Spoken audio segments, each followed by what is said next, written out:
it's Zai here with the CommandHer Network, and I want to welcome you all back to the Passion Tea, where we explore the lives and careers of Caribbean and African women. Today's guest is a chocolate connoisseur who was born in Kumasi, Ghana, and raised in the U.S. A former full-time math teacher turned CEO, her business is striving to be a sustainable company that practices fair trade and provides full transparency to the public. I caught up with Ella Livingston, the owner and founder of Coco Asante, to learn more about the legacy that she's creating one chocolate bonbon at a time. Please join me in welcoming Ella Livingston. Ella, how are you? I'm doing well. How are you? I am good. I am good. I am so happy to have you here, Miss Ghanaian Queen, chocolate artisan. Thank you. I try. I try. Yes. How's the new year starting off for you so far? Honestly, it's been great. I think coming into 2023, I told myself 2023 is the year. A lot of things we're expecting to happen. We're expecting to just continue to grow. Opportunities have been coming in, and it's been a great start to the year. What was it? It's a core team of three, and we were trying to see if we can like work at our max capacity. Mhm. And that week we were just like, oh my gosh, like we're gonna pull it all nighter if we don't get help. And I Yeah. ended up having to expand our team, and we brought in four additional people to help us the holiday season. So we literally grew from three to seven, and then we added two retail people. So it was nine of us working for the holiday season. That was amazing growth. Congratulations. Oh my goodness. That must feel amazing. I cannot wait to get into how this all began up until the point where we're at now, where you're able to employ people. You know, they say a small business is doing something good when they're finally able to hire other people to start working. So that's That's right. good. Well, Ella, I know you were born in Ghana.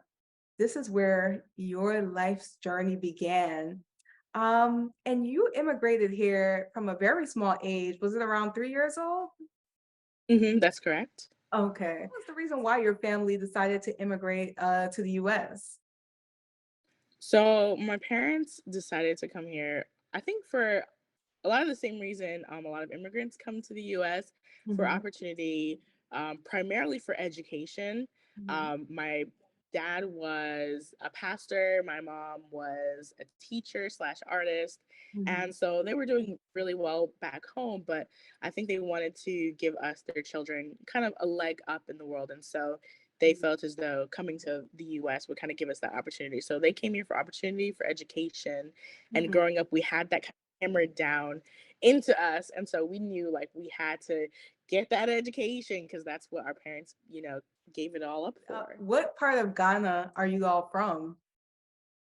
So we're from the Kumasi area. I was born in Kokofu, which Uh-huh. is a little bit outside of the Kumasi area, but yeah, it's primarily that's where our family is from.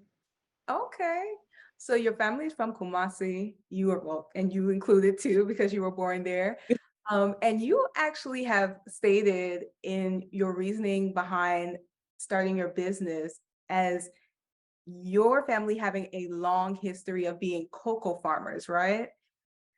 Tell us hmm about your family's legacy as cocoa farmers and the impact that they had on the Kumasi community.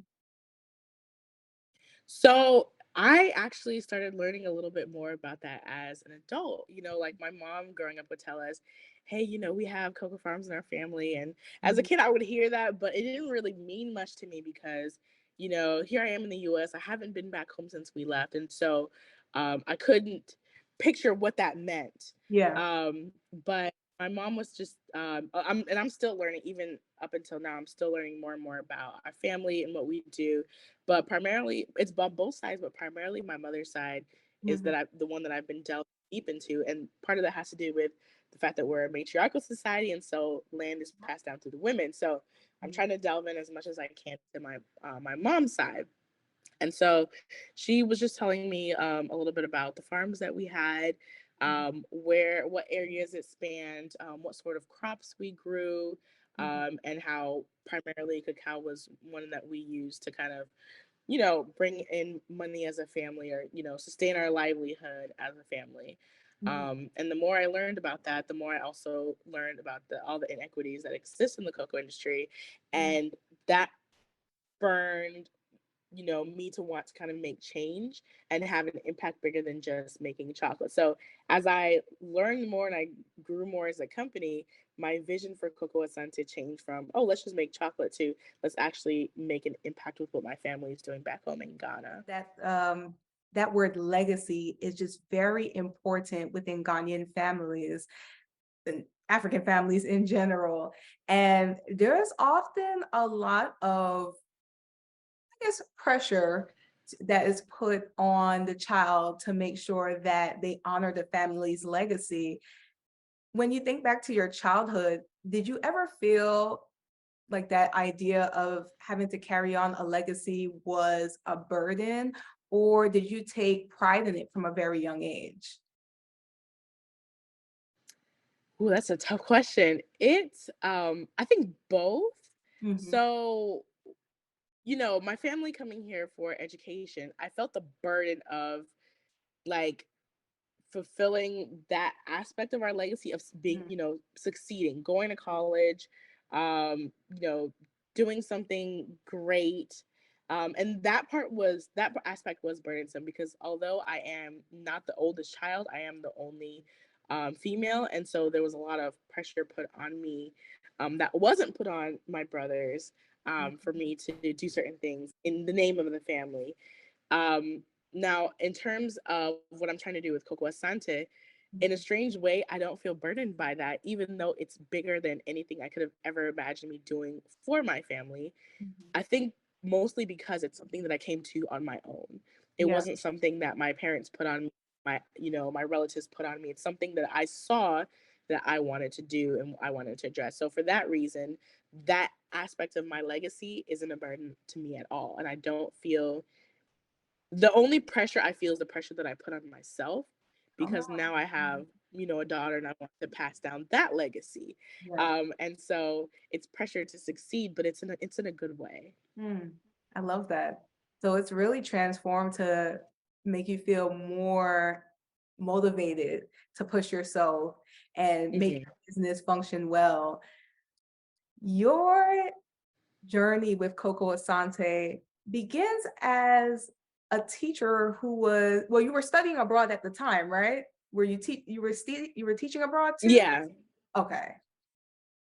I was teaching abroad, but I was a college student, Ah, so I was just like teaching English lessons there. Yeah, but I didn't get a teaching degree yet until I came back to the U.S. okay. So you were studying abroad in Tokyo, and it Hmm. was there that you came across some delectable chocolate that just made your mouth water, and it started to take you back to the stories of your mom talking about your family's legacy of being cocoa farmers. Take us through you discovering Coco Asante while studying abroad in Tokyo. I I'll try chocolate. I'll eat chocolate, but it's not something that I'm like, oh, I have to have chocolate. Mhm. But studying abroad in Tokyo, Japan, I had an experience where I tried what was called Nama chocolate. Mhm. And it was my first experience with high quality chocolate that was fresh. And like you said, like it was such an experience. I still remember how it melted in my mouth. I Mhm. remember how I felt. I remember how surprised I was at how good it tasted. Mhm. And I was like, why in the world can I not access chocolate that's this good back Mhm. in the US? Why is it that, no offense to these brands, but I thought Lindor and Godiva was, top tier. Come Yeah. to realize, like, that stuff was nothing compared to what's, good chocolate that's truly out there. Yeah. And so that kind of spurned I want to be able to access this back home.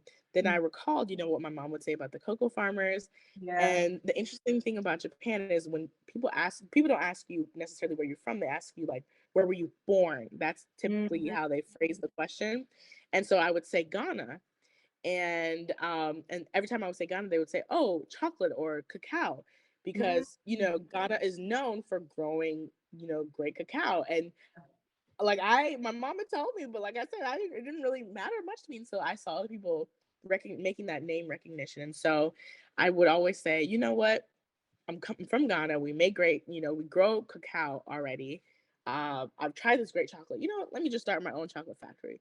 And I Mhm. would say it kind of like a joke, not realizing that a couple years later, I would actually truly start my own chocolate company. It didn't happen when you immediately came back to the US to start the company, right? How long did it take you to decide that, okay, I'm starting this company and we're going all in with this?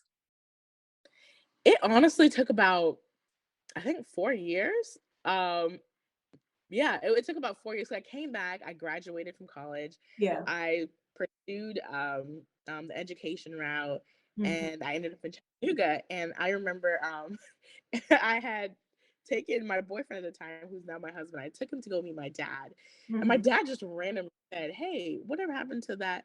The chocolate factory idea?" And I was like, "Oh yeah, I didn't want to do that, didn't I?"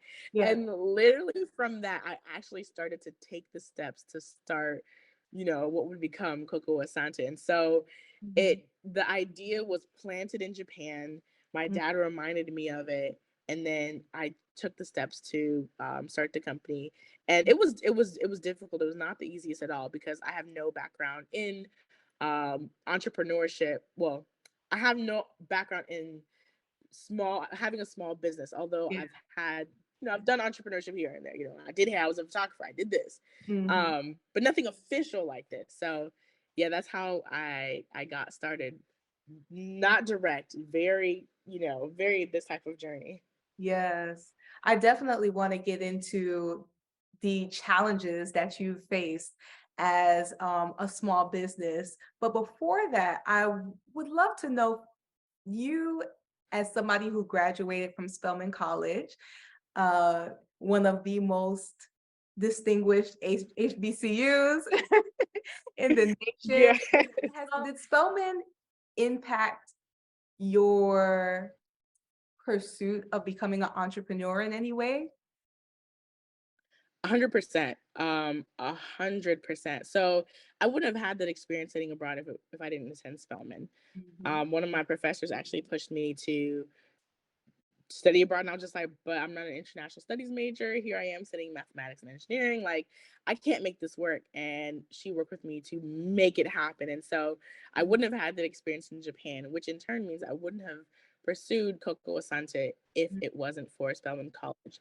Another aspect is just the going through Spelman College instills in you the confidence that you can. Mhm. It shows you the community that you have, the Mhm. sisterhood that you have, um, and it's a safe place where I was able to grow and develop and come into my own, Mhm. um, and not feel it's very hard to put in words the experience of Spelman, but it's one that I will forever be grateful for. So many opportunities came because I went to Spelman, and so coming out of that and becoming an entrepreneur, I still tap into the Spelman woman, that I became Yeah. daily because it takes a lot of self confidence and takes a lot of mental strength. It takes a lot of grit, and a lot of that grit I developed at Spelman College. And so a lot of the lessons that I learned there, I'm able to tap into now as an entrepreneur. Now let's get into your your business, Coco Asante, and the growth you've seen since its inception. When you think back, who was initially part of your team, and what were some setbacks that you all faced in the early stages of developing the company? So initially, really was, me, myself, and I. My husband as well. I when I started the company, we were dating, and I wanted to make sure because I did a lot of research before I started, and I knew the failure rate, I knew the success rate, I knew that I had to have support. I did not want my marriage to fail, but my business to be a success. And so Mhm. I wanted to make sure he was board. That was very important to me, Mhm. because I didn't know what it's going to take for us to succeed. And so Yeah. the that first team was honestly us two, and he's a lot more so in the background, Mhm. um, but he's kind of like he's my sounding board. He's the person that helps me set goals for the year. He has his background in HR that he's going to be Oh. bringing onto the team, but I'm hopefully able to hire him, when I can afford him. That So really worked that out was the core well. team. Absolutely, absolutely. And well, your second question was that What what challenges was did the you, setbacks? yeah, did you all face in the early stages of developing the company? Yeah, so man, setbacks, just knowing what to do, where to start. Mm. So I signed up for a class called Launch, through Launch Chattanooga, and it was Mhm. a 10-week business course, and that kind of helped me literally launch my business, and it Yeah. also helped me tap into the small business ecosystem that is in Chattanooga. So I would advise anyone starting a business, see what sort of nonprofits exist. Usually there's some sort of small business administration, or SCORE. They're nationwide. And then they're like in Chattanooga, we have the Launch and we have the Company Lab, we have the Urban League, we Mhm. have the Urban Vision Initiative. So just see what's in your city, because there are free resources that you can tap into that will help you as an entrepreneur. In terms of setbacks, of course, financing. I have a background in education, and so I'm working as a teacher. I don't have a lot of funds. And Mhm. so that's always an issue. And then just my business model, I'm not in tech. Yeah. I don't have a storefront. I'm primarily online. And Mhm. so, and I'm not a fast growth company. That's very, very important to me. I'm growing sustainably in a way that I can manage the growth, that I don't lose, reins, that we don't lose, I don't want to grow so fast that we lose control of quality. Mhm. We're not able to fulfill orders. Um, and losing control of how the business operations. And so we're growing sustainably. Mhm. We don't have a storefront. We're not a tech company. Um, we're a food business. And I'm also about to change business models to become being a bar. So there were a lot of challenges in terms of making that work, learning about the industry, because I also don't have background in making chocolate. So learning what it meant to temper chocolate. I Mhm. learned from YouTube University and Google University and pastry blogs. And Yeah. so that's being self-taught. That was also a huge challenge. Mhm. um so I mean, just left and right, it seemed like I was constantly facing challenges, but I kept in mind my why and Yeah. what I was doing for, and that kind of helped me motivated to get to the next step and to the next step and to the next step. And then also being open to the idea that I had when I started the business isn't the way I'm wanting to run it now, and Mhm. that's okay. So I'm very open to change, Yes. and adapting, because as I learn new information and I'm delving more and more into this industry, I should be, open to changing, what my ideal vision of Coco Asante is going to be, because I have more information than I had in the beginning. Yeah. It's been an interesting journey, but it's taught me that I literally can do anything that I put my mind to. I have been the person, I'm still, making the chocolates. Now I have, a team to help, of course. I'm the one doing the marketing, so I'm learning about the marketing. Mhm. I'm the one uh, doing newsletters and sales and speaking and doing all of these things and designing packaging. Mhm. Um, so I'm getting all these titles of and experience in industries and that I was not trained for, Yeah. but Spelman gave me the confidence. I was talking to Spelman again. Spelman gave me the confidence that I can do it. And then I have a support system, knowing that whatever challenges I can face, whatever I need to do to make Coco Santa a success, I can do it. Now, I love what you said about knowing your why. That is so key for small businesses to remember. I feel like every article that I've read regarding how small businesses can ensure that they stay afloat, especially in that 1 year, which is crucial. The key is to always remember your why as to what you're doing Mhm. when you're not making any money in that first Mm-hmm. year, which happens to a lot of small businesses, it can feel like you've been defeated. You're Yeah. almost questioning why exactly you even got into this. Regarding your funding, did you acquire funding from outside sources, or were you bootstrapping, basically borrowing from family, friends, or taking out from, what you had personally? Hmm. So actually, our first source of funding Mhm. really it was kind of me. Like I was, bootstrapping, but our source of outside funding was a combination of like friends and family. So we did a Kiva loan, Yeah. which you crowdsource and it's zero interest. So that was I think I went for 5,000 Mhm. and it was what I requested. And at first I was so nervous. Who's gonna support me? Yeah. Like are people gonna really even give 5,000? That's so much money. Mhm. And I was shocked and surprised that like the people that came through and even or organizations here in Chattanooga that I didn't know about that were just like, well, let me support this small business that's starting out. And Mhm. that funding was able to help me get packaging and my website done and product photos. And that Mhm. was able to kind of help me get product out there to really start selling. So that was my first source of outside funding was Kiva. And you made, what was it, $500 in your first year? I think you've said in the past. Yeah, it's like 490 something, and Yeah. it's so funny. I was just like, oh my gosh, that's so much money. Like Yeah. because in my mind, like I have sold that amount of chocolate, and that was Yeah. major to me because enough people bought it that I made almost $500 from it. Mhm. So yeah, so we do anywhere from 100 to 100 to 200% increase in revenue. But now, I mean, it's been a couple years now. So the first 3 years, I was just learning the industry. I was selling in Okay. November, December.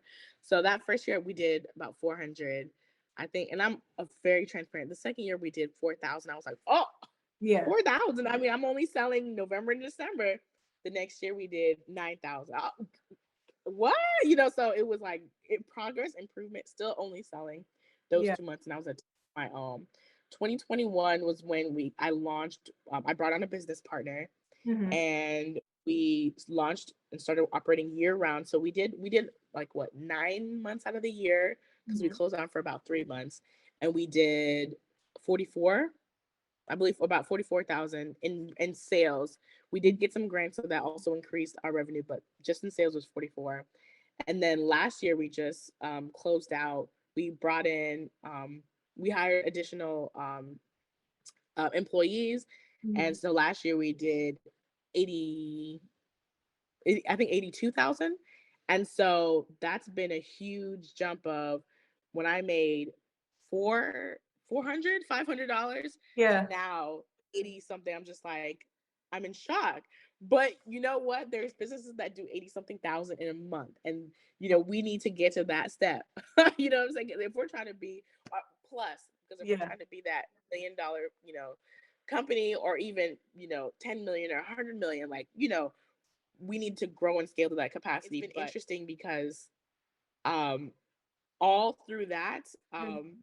I still don't receive a steady paycheck.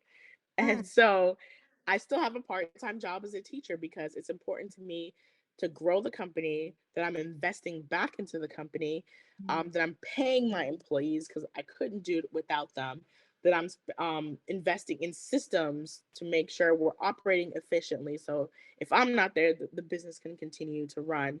And so all of that takes funding. And Mm. so I'm going to continue to step back and not take pay for a couple more years until we can get to the place where um, I can confidently take pay and feel like the business is not suffering if I'm taking a pay, Mhm. and that's just me personally, and I'm able to do that because thank goodness my husband holds down the Yeah. fort home, and I still got that part time teaching job. You know what I'm saying? Don't cut your nose to spite your face. That's what they say. Don't quit the day job until your business Mhm. is finally functioning at a level where you can say, all right, I can make this full time. Mhm. Exactly. Exactly. Mhm. Well, Ella, you have mentioned that the vision of Coco Asante is to become a bean to bar company. Although you currently have a commercial kitchen located in the incubator in Chattanooga, Mm-hmm. the potential of becoming an independent brick and mortar in the future.